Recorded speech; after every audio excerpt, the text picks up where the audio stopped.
Well, I want to share with you a little bit about being a realtor. Actually, a really tough job. Most people think that we just come in, sell a house, get a joint paycheck. It's actually a lot more than that. For every other job out there, right, you get paid for the time and effort you put into your work. Even a CPA or a lawyer, they get a retainer and they charge it against you and they bill you for the time they spend working on your case. But with a realtor, our project, we don't get paid until the very end. And only if the client get paid, right? If the seller sold their home, then we get paid. If we get a buyer into contract and we close escrow, that's when we get paid. If we don't get the client to the end, to the finish line, which is the transaction closing, escrow closing, we don't get paid at all. So we can go all the way near to the end, even days before we close escrow, and a buyer can be like, you know what, this is not for me. I am out. We're not doing this. Guess what? The realtor doesn't get paid at all. And you're like, who would do that? Who would just cancel a transaction a few days before closing?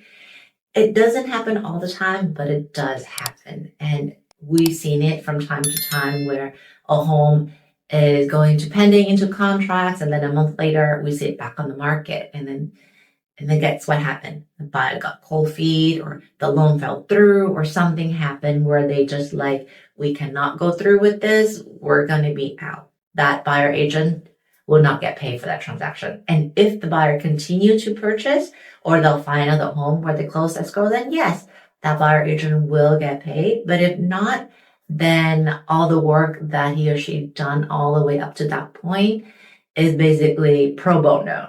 And a lot of people don't realize that. And that's part of the reason why when you see Redfin, who was on a discount model where they are charged only 1% to 1.5% in the past, which is significantly more than the typical average.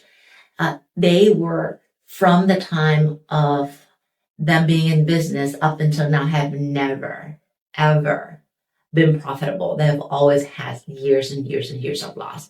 And that's why this year you see Redfin changing their business model and going the traditional route, which is charging the regular price of typically, I believe, 2.5% for around here, and they might be charging 3% for other area.